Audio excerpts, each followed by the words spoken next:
We're here. Daniel. We're back again, back for more. I'm Junayd Mahmood, and I'm here with Daniel Whiten. And together, when our powers combined, when our powers combined, we are the Yankeroos, BFC, Berlin Football Crew. I wouldn't say we're a club, but Yeah, I would say we're a club. all right. Club of two. That's right. Nice. So it's a nice exclusive club. How you been? How's the week? How's the week been? Weekend? Good. Plenty of football. And, Serie A and La Liga starting off. So, weekends are always full of either watching or keeping an eye on what's going on. So, yeah, that was pretty good. How about yourself? Really good. Obviously, the Arsenal-Chelsea result didn't go the way that I wanted.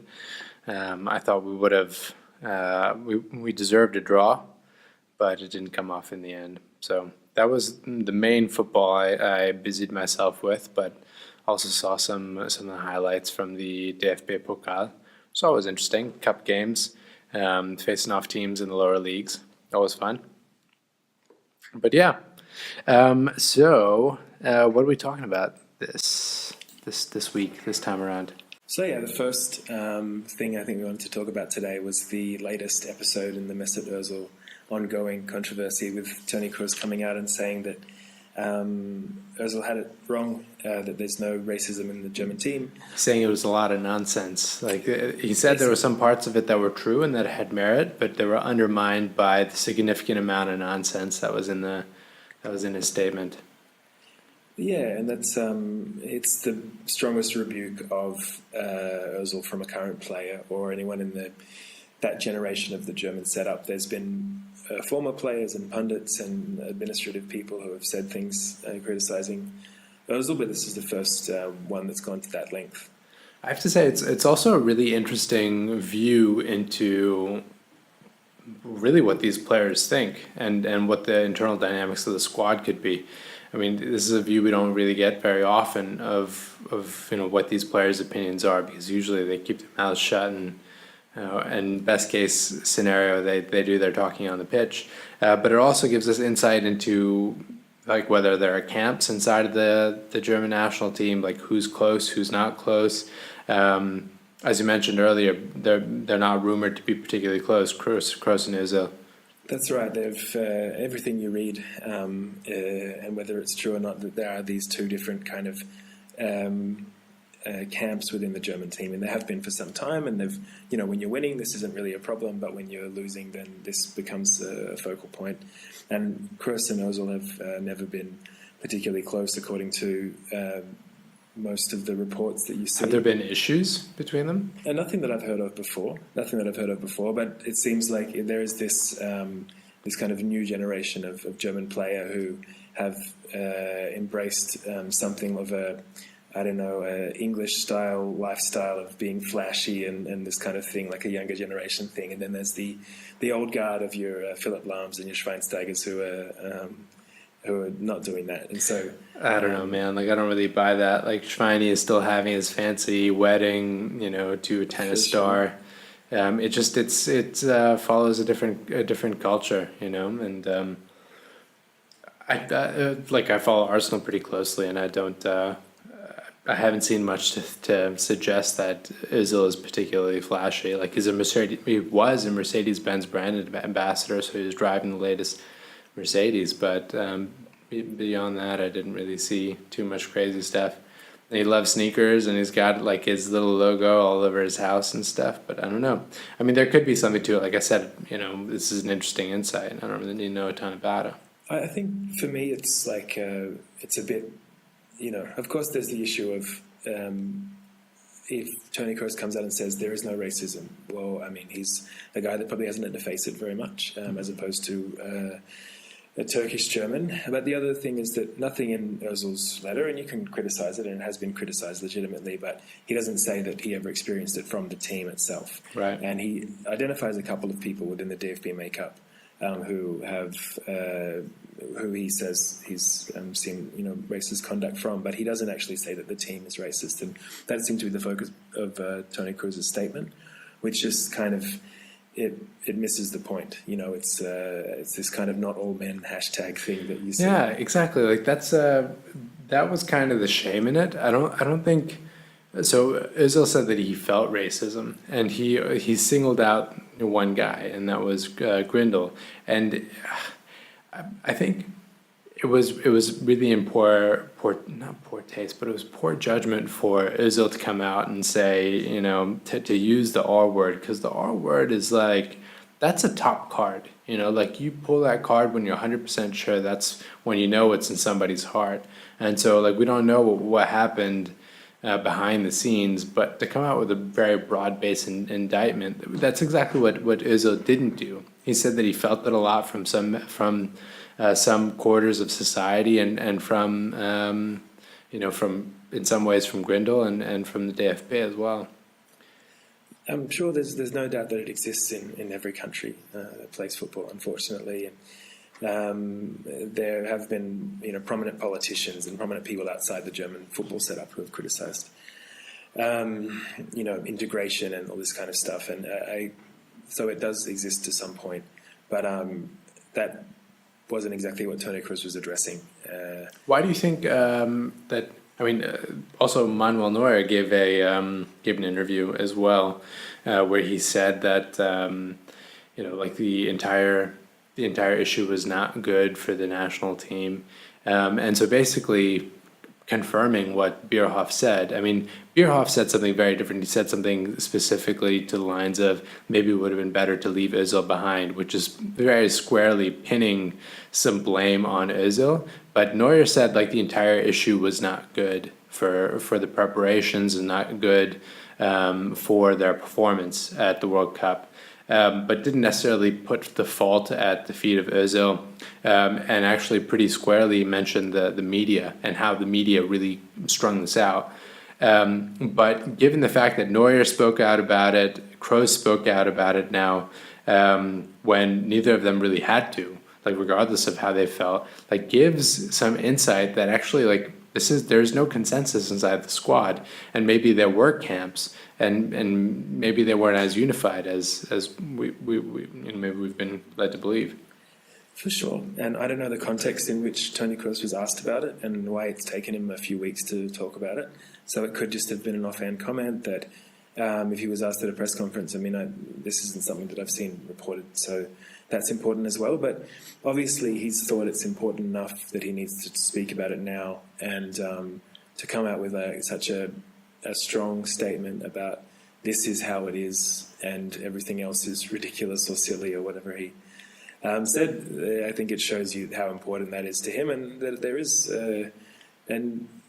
but again, I think it's missing the point. I think it's his statement is not really disputed from what Özil has said, and he never said he'd faced any degree of racism in the team, and he didn't even mention that there were two camps within the team and all this kind of stuff, which is what other people have said.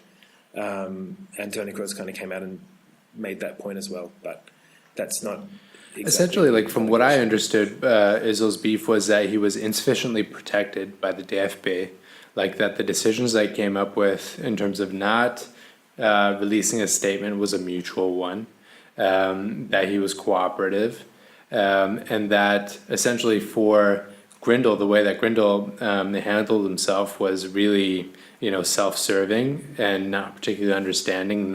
He's a politician who has his subjective views on things, and instead of focusing on the mission as president of the German Football Federation to really bring the team together, to create the right environment for the team to be successful at the World Cup, insisted on pushing his own views forward, you know, which maybe like to like a lot of society agrees with, but that wasn't the forum.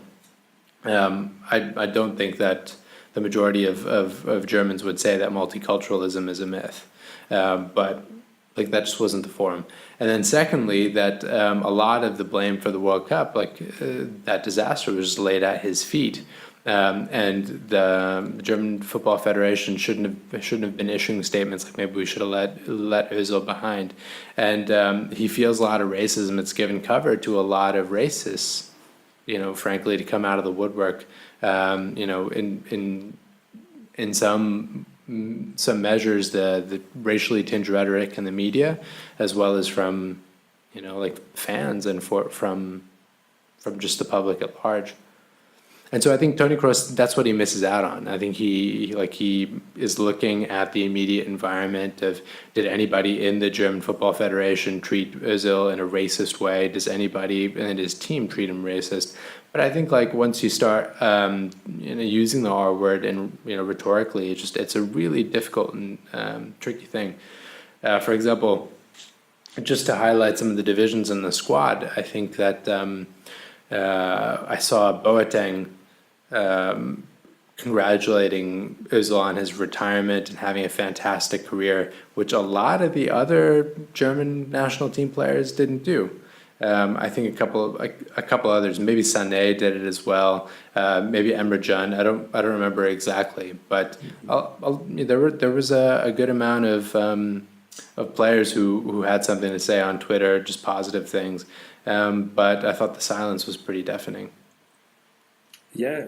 I mean, and that then plays into this idea that there could be two competing camps. Again, if they had have progressed to the quarterfinals, which wasn't that, out of the question, considering how unlucky they were in these games. Not to say that they deserve to, and not to relitigate, but then probably wouldn't be having these discussions. It's just that this historic elimination has brought up everyone's favourite fall guy, who's Özil. And if you look at the papers on Monday morning after the Chelsea-Arsenal game and watching the coverage of that, it was all Özil's fault again. And it's this.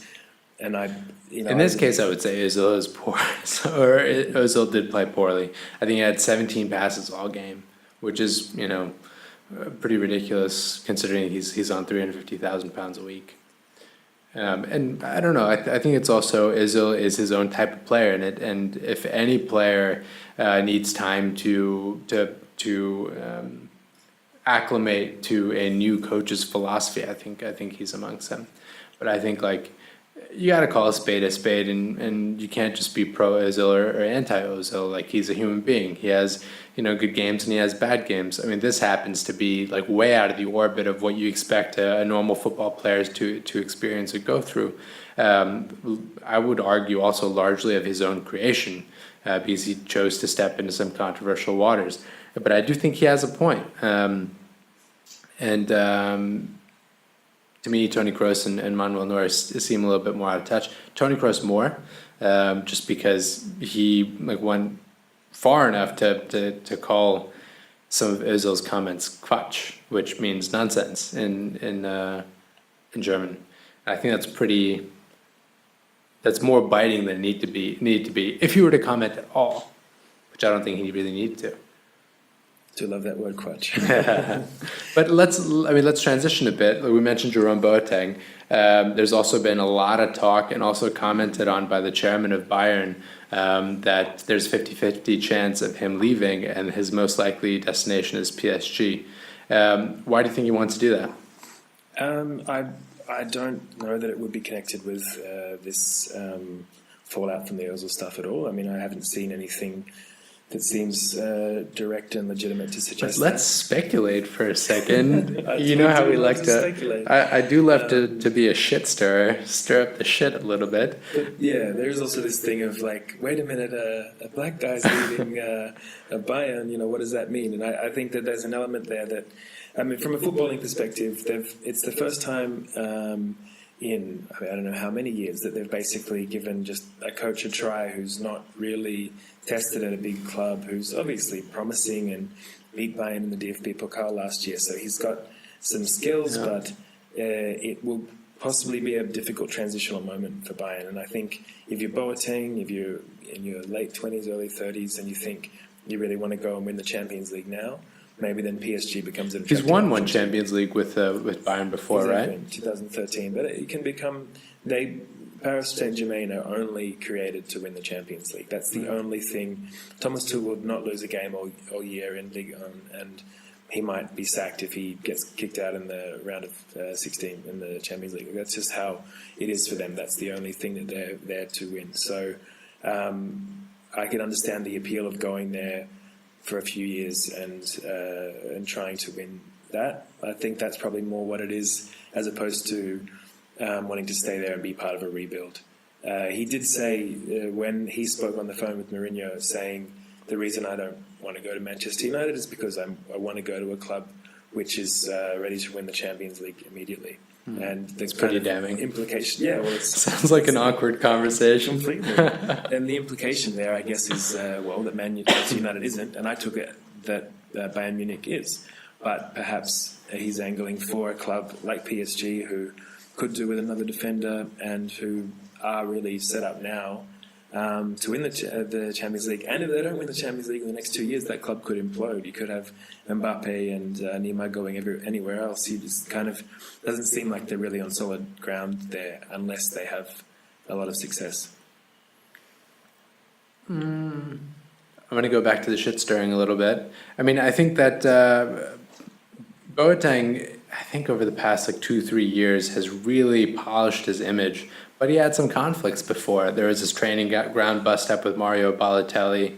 Some of his earlier antics wasn't always the nice guy that everybody knows him as. Also was a victim of actual racist abuse. About a couple of years ago. And in that case, he was very loudly defended by Bayern fans, Bayern hierarchy, and the general public. Yeah, absolutely.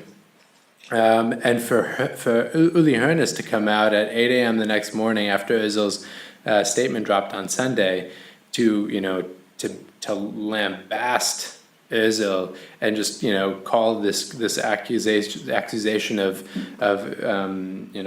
racist sentiments. And being made a whipping boy for everything, to call it a complete cover and sham for his poor performance. I mean, Boateng and Özil, I don't know how close they are, but they seem pretty close. Maybe this has something to do with it. Like, maybe he just doesn't share the values of the club. He's been there for a while. He's won everything that he can win with the club. And he wants to move on. I mean, I'm going to go out on a limb here and be like, Bayern are such a white boy club. I know they have David Alaba. I know they have Kingsley Coman. I know they had Arturo Vidal, and they have a handful of other players as well who are of various backgrounds. I know Frank Ribery is a practicing Muslim, but the way they make you dress up in those, in the Tracht, in the lederhosen, and stand there with some beer at the Oktoberfest, they are, for better or for worse, they have a very strong brand. They have a very strong way of doing things, a very strong hierarchy. I mean, if you don't like Uli Hoeneß, you don't like any of those folks, guess what? They're not going anywhere. If you have a problem with it, then there's a door. Yeah, I think that, they probably more than a lot of other German clubs, they have a lot of South American players, and they've, because they have the money to get the good ones. I think they do really trade on the traditions of Bavaria, because for obvious reasons, trading on the traditions of Germany doesn't go down well for a lot of other clubs. So by all going to the Oktoberfest and having a big photo session and that kind of thing, that's very much how the rest of the world sees Germany. They think that Bavaria is Germany. Right. And having been there last weekend, it's very different. Yeah, it's definitely played up, and you know what? I think it's brilliant on their part, to tie themselves so closely to a particular brand. Particularly with the value of Oktoberfest and Lederhosen and this whole Bavarian thing in the US. They definitely play that up. Bayern, unlike any other German club, are run like a German business rather than a German football club. They're run like Adidas or Siemens or some of these companies that are world leading, and they're run that way. The Bayern Munich opened an office in New York ahead of the Bundesliga opening an office in New York. And that's how far ahead of trying to get involved in the US market they were. So I think we know that they're very well run, and it's not just because they're wealthy that they do well. But they're also a very traditional club. You have these big wigs that will not be ousted, and you'll have someone like Pep Guardiola coming along and who doesn't really fit with the mold, and he'll come into criticism even though he won a crazy high percentage of games and took them to the semi-finals of the Champions League every year. So there is a lot of tradition there. A particular way of doing things. Yeah, which by and large has worked out for them, and Very well. but whether or not that's got something to do with a racial element, I haven't really. I mean, let's look at it this way. Like PSG, also very cosmopolitan, one of the most diverse multicultural capitals in the world, cities in the world. Maybe fits his brand a little bit better. You've got players from all over the world there, not only French players. I don't know. Like, I definitely think that this commentary, like this, maybe this is. Actually, this is reading too much into it. It probably has no connection at all, but it's interesting to think about. I know that his fancy sunglasses brand, and having Indeed. a Parisian element that'll. And he signed on with Jay-Z's artist promotion agency or athlete. Like it's how there's like artist development. There's also like they have an athlete. Jay-Z's fond of Paris. But well, that's probably a good transition into the next point about the marketability of modern football and the lack of borders. So our next thing we wanted to talk about was that La Liga have announced that they will be playing a game. That's all we've heard at this point, a game in the US. One single game for each team, or just one game? And they've also guaranteed that it won't be a Clasico, but they haven't said whether it would involve either Real or Barca. And they announced that around a week ago. There's been a lot of discussion about how this is related to this 39th round that the Premier League wanted to play in the US. And the latest news is that last night, all of the captains of the La Liga teams issued a statement saying that they don't support it and they want to protest it. So it's, I guess, what we'd like to talk about is just the extent to which this is a good idea, or maybe even if it's necessary in modern football, and whether or not do you think it should be implemented? I mean, I think just the marketing, the brand, the business is such a huge part of modern top flight football. It's you can't divorce the two. If you want to see players, I mean, nobody wants to see players like Neymar go to do a transfer for over 200 million euros. But the fact of the matter is it's happening. And those numbers need to be made up somewhere. And there's some very smart people, at least some very rich people. We don't want to confuse the two. There's some very rich people who are making that bet that over the term of Neymar's contract in his career, that could very well be worth it. And the question is, how do you make up those numbers? I would argue that it's by exploring new markets. It's getting new fans for the game for those individual teams, and so I think it's very much part of the game. For example, Arsenal used to do training camp in Austria, up in the mountains, and it was a place that was perfect for team bonding. It was a place that was perfect for the ideas of the coach to bed in, get some clean mountain air, and get your diet straight. And now preseasons are characterized by friendlies in Asia, America, Australia, and all sorts of new markets. And that's for the Premier League, but for every big club that's ambitious, that preseason isn't only about getting fit and getting to know your teammates. Yeah, I think that's now the standard. And what has happened by virtue of that is it kind of develops this different class system in football. So you'll have the International Champions Cup, and no matter how Manchester United go in the previous season, they could finish 10th, or like Chelsea did, 2 years ago, and they're still part of these tours and these huge money-generating tours, whereas a club like Leicester, who might play really well for one season, the league, yeah. And then they don't have these same opportunities. And I think that that's an unfortunate consequence of it. I mean, and if Fulham decide to do a tour of Australia, they're not going to sell out 90,000 seat venues like Chelsea and Liverpool do. People have been really upset about this La Liga decision, and it's I guess, very against many of the traditions in European football. But to me, it doesn't seem to be, particularly if it doesn't feature either of Real Madrid and Barcelona. I think that it could be good for the rest of the league. You've got this NFL game they play every year in London, which has, brought exposure to the game and has ended up growing the game there. Last year, you had the first British-born Super Bowl winner, wearing the Union Jack, walking down the field after the game. So, I think it could be possible.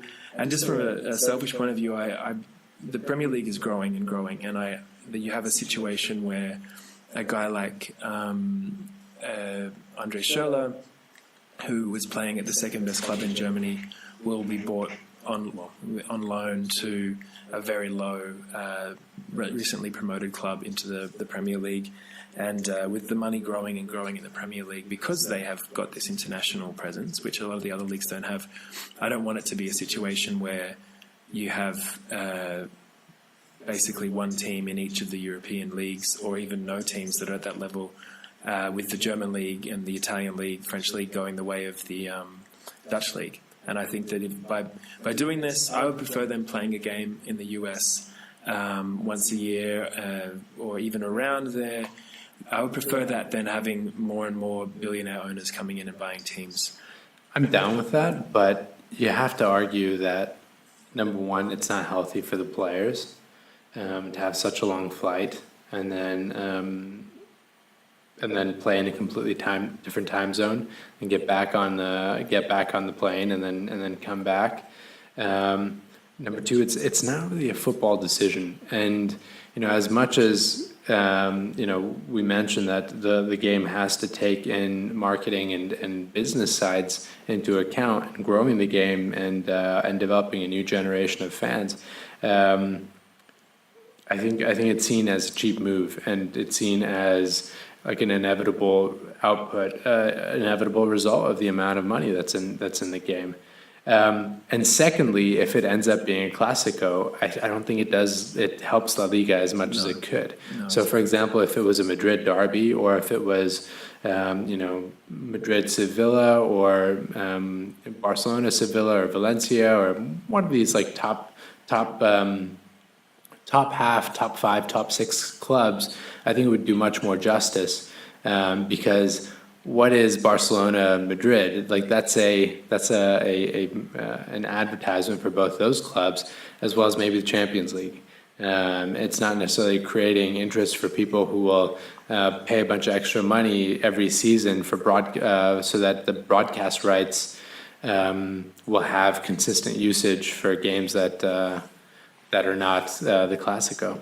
That's right. I mean, the Clásico is already bigger than the Super Bowl in terms of world watching, world viewers, by far. And by adding whatever, 100 million to that, or however much you would want to add, I don't know how much it really, really helps out the league. And this is the league decision. And as it stands, Barcelona and Madrid aren't in any trouble anyway. So I would like to see it with some of the old traditional clubs, maybe a team from the Basque region taking on Sevilla, something like that.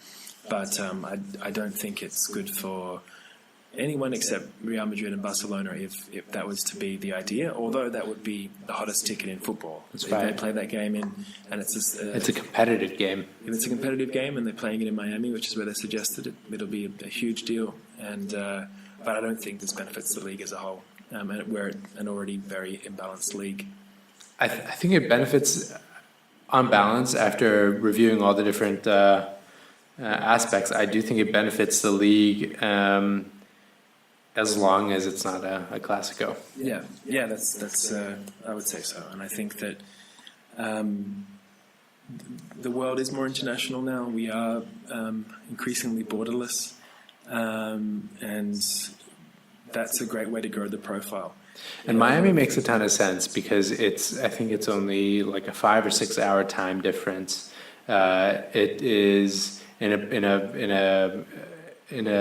part of the country which has a huge Hispanic influence, and therefore, like watching the Spanish league and watching in Spanish with Spanish commentary, or even with English commentary, there's a bit more of an emotional connection.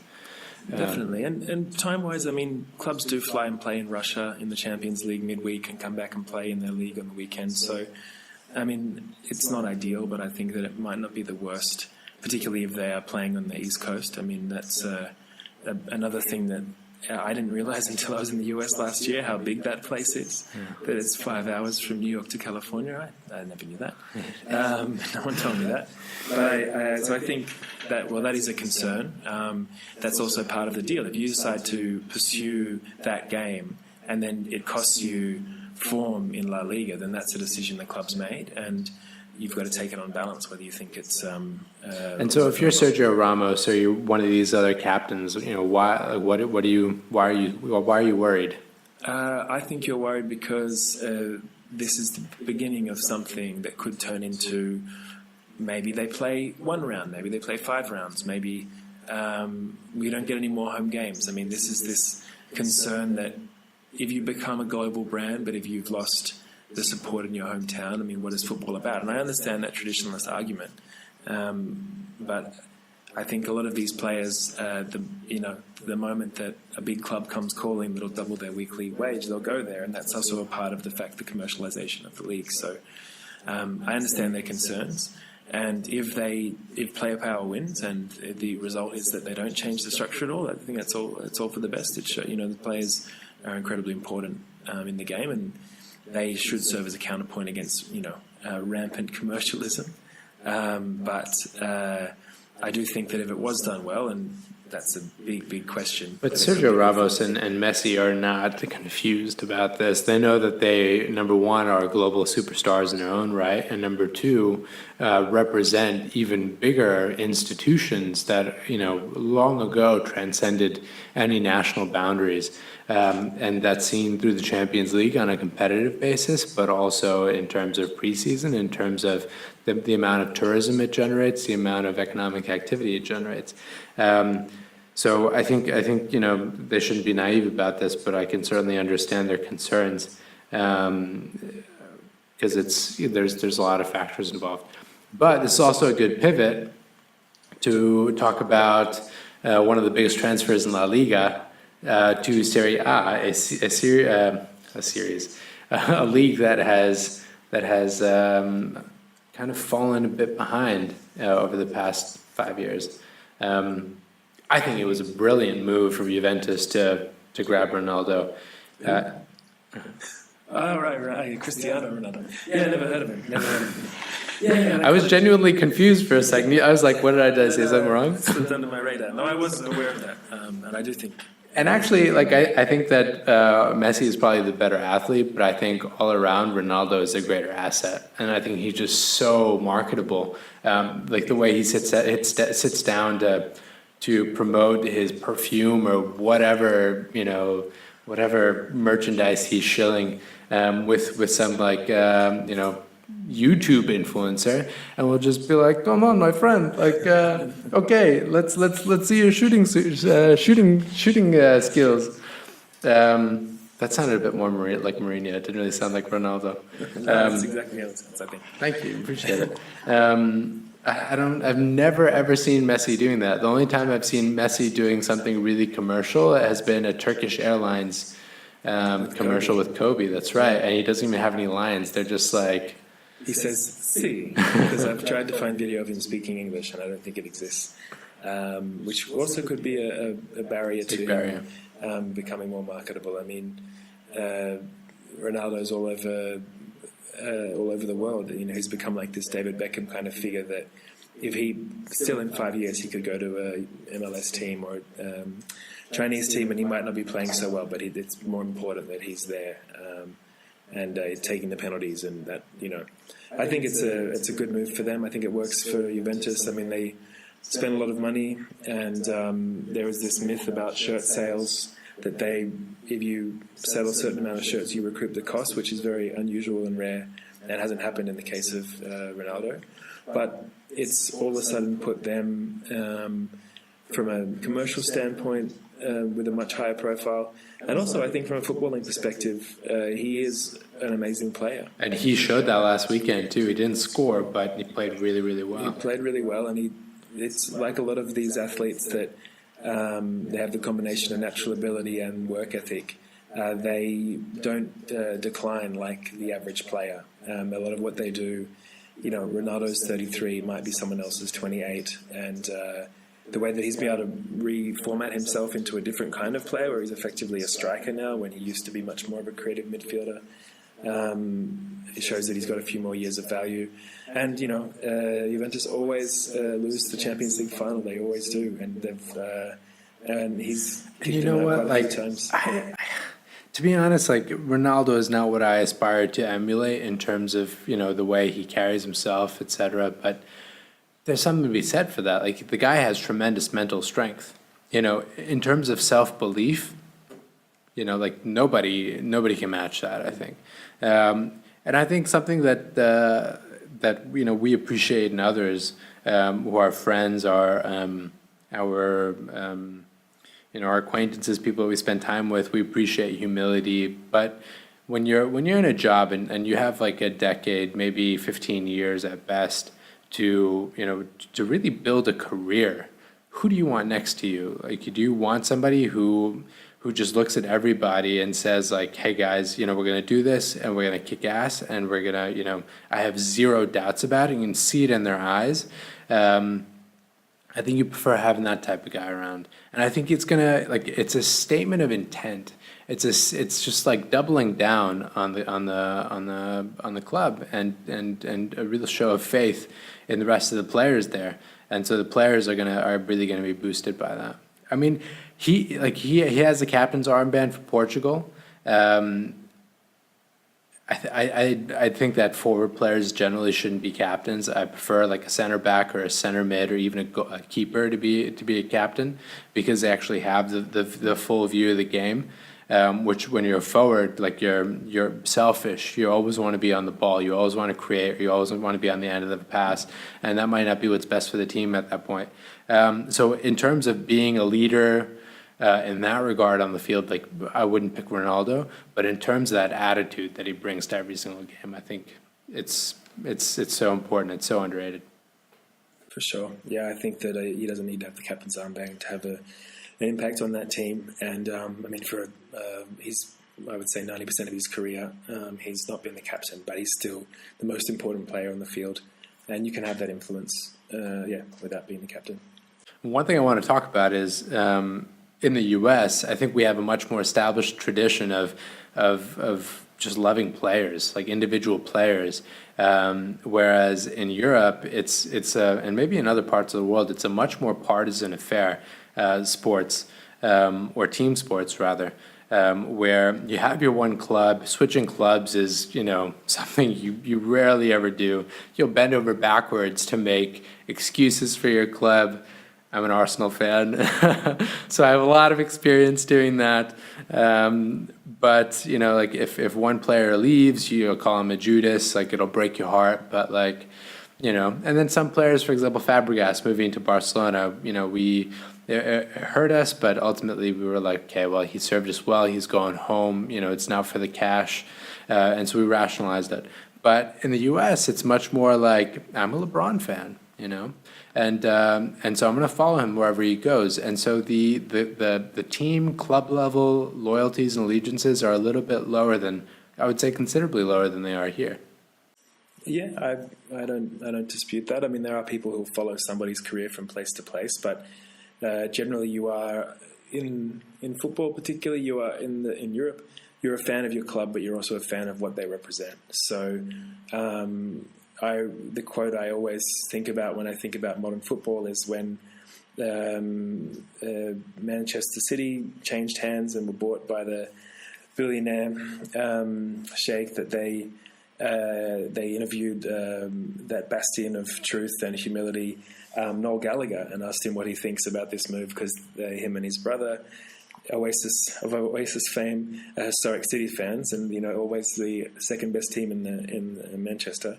And he said, "This is great. Finally, we're going to win some trophies." But it was almost like a buyout of the club, because it's changed from whatever they used to represent to what they represent now. And that's what you represent, I mean, they were always the working class, tough kind of scrappers. for a long time, and that image particularly became more prevalent during the time that Manchester United was so dominant in the Premier League era. And that's something that I find is a little unusual in football culture in Europe, that people will, if they would desert their team, they could desert their team from their team deserting its own values. And they're happy to see their team perform well, but maybe not win, as long as they stick to the values that they share, which I think is a little different in Australia, for example, where it is a franchise model.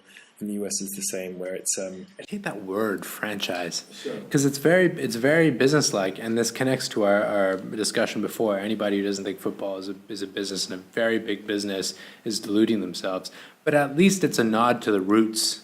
You know, like football was a working class endeavor. It was amateur until, you know, the late '60s, at least in England, the UK, and a lot of times you'd have players, you know, meet the fans at the pub after the game, you know, and join them for a few pints. So it was a very much community thing, and each team kind of had its roots, as we were talking about last week with, you know, Bayer Leverkusen was the you know, for the employees of Bayer Pharmaceutical Company, and so they, you know, it's much more emotional, it's much more community driven. Whereas, for example, I mean, I don't want to pick on anybody, but the Oklahoma City Thunder, they have all of a decade, if that, of association with that community, and sure, they'll do some like corporate social responsibility, greenwashing, from a marketing communications standpoint, but like, how much can you actually identify with a team that's been in that city for less than 10 years?